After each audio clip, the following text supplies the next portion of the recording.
साथियों अस्सलाम वालेकुम, आदाब। अभी कुछ दिन पहले जो है डिप्टी चीफ मिनिस्टर जो यहाँ के हैं जम्मू कश्मीर के नौ मुंतखब, जिनके पास जोलॉजी एंड माइनिंग का भी चार्ज है, जनाब सुरेंद्र चौधरी साहब, उन्होंने कहा कि इलीगल माइनिंग को बर्दाश्त नहीं किया जाएगा और इसको स्ट्रीमलाइन किया जाएगा।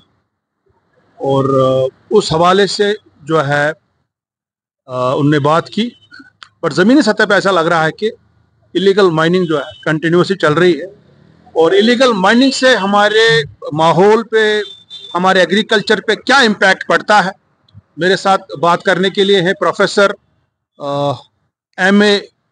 मलिक साहब, जो कि प्रोफेसर रहे हैं जम्मू यूनिवर्सिटी में जोलॉजी डिपार्टमेंट के। सर मुझे बताइए, जो चौधरी साहब ने बात की, इसको आप कैसे लेते हैं और ये इलीगल माइनिंग से क्या क्या प्रॉब्लम्स होंगी हमारे को इन फ्यूचर, थोड़ा उसके बारे में नाज़रीन को बताइए। जैसे आपको पता है कि जम्मू कश्मीर रियासत एक पहाड़ी रियासत है।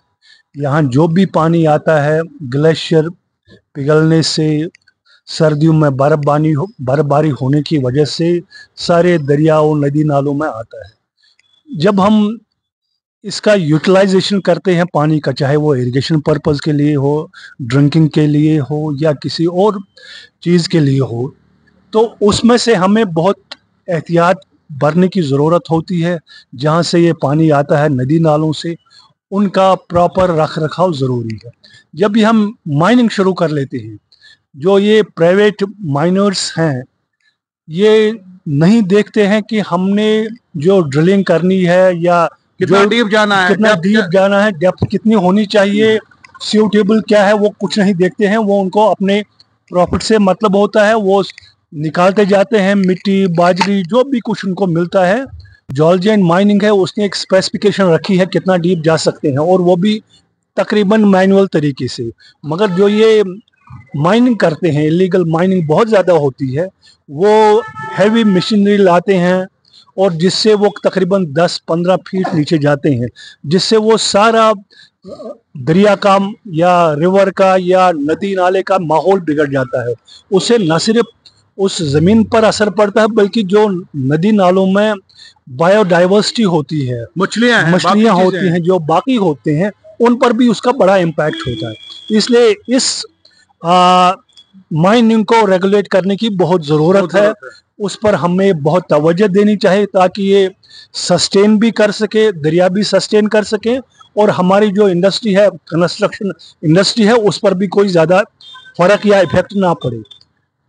प्रोफेसर साहब, इसमें एक चीज़ देखा गया है कि जो इलीगल माइनिंग जब होती है, उससे डायरेक्टली इम्पैक्ट पड़ता है एग्रीकल्चर पे, क्योंकि ये छोटी छोटी जो वहाँ से नहरें निकलती है वो हमारे एग्रीकल्चर फील्ड्स में जाती हैं, सेब के बागों में जाती हैं, और उसके साथ साथ जो हमारे स्प्रिंग्स है, जो जम्मू कश्मीर में नाग कहा जाता है, उन नाग्स पे भी इम्पैक्ट हुआ। उसके बारे में क्या बोलते हैं आप? जो भी कोई रिवर सिस्टम होता है या जो भी कोई दरिया आता है, पानी आता है, ये कम से कम 20% इसका पर्कुलेशन भी होता है, जो नीचे ज़मीन के नीचे चला जाता है, जिसको हम अंडरग्राउंड वाटर बोलते हैं जी। यही बाद में नाग की सूरत में या स्प्रिंग की सूरत में पानी बाहर आता है। जब हम ऊपर वाला पानी ही ख़त्म कर देते हैं, ऊपर वाला पानी ही नहीं रहेगा तो नीचे क्या जाएगा।